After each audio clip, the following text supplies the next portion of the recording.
wengine kwa ajili ya kuombea taifa au jamii. Haleluya kanisa.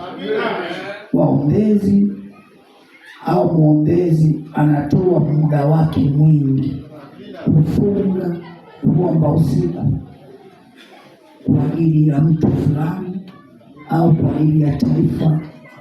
Haleluya kanisa. Haleluya kanisa. Ili ipate kusonga mbele. Haleluya. Pigie makofi baba mzee wa hizi. Msomaji, utajijuaje wewe ni mwombezi? Utajijuaje wewe ni mwombezi? Hizo zipo dalili nyingi kwa mtu aliyeitwa kuwa mwombezi. Sawa. Nukta. Kuna watu hawajui lakini wameitwa kuwa waombezi. Sawa. Nukta. Namba 1. Ndio. Unahisi mzigo wa kuombea watu, hata kuombea toba juu yao au taifa au kanisa. Unaona? Nukta. 2. Unasikia maumivu ya watu moyoni. Sawa. Hata kama hawajakwambia. Ndio. Nukta. 3. Unapenda maombi ya muda mrefu. Ndio. Nukta. Ndio. 4. Unapenda kufunga. Sawa. 5. Ndio. Mungu anakupa maono au ndoto za kuombea watu. Sawa. Nukta. Ndio. 6. Maombi yako huleta matokeo ya haraka. Ndio. Nukta.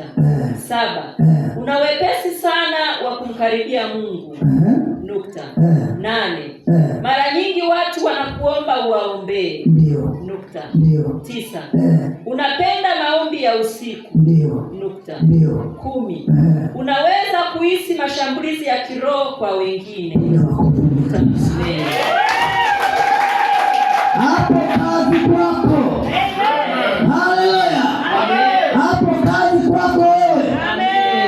Hizo ni dalili za kujitambua na wewe ni mwombezi. Ukiona dalili hizo kwako, ujue wewe ni mwombezi. Amen.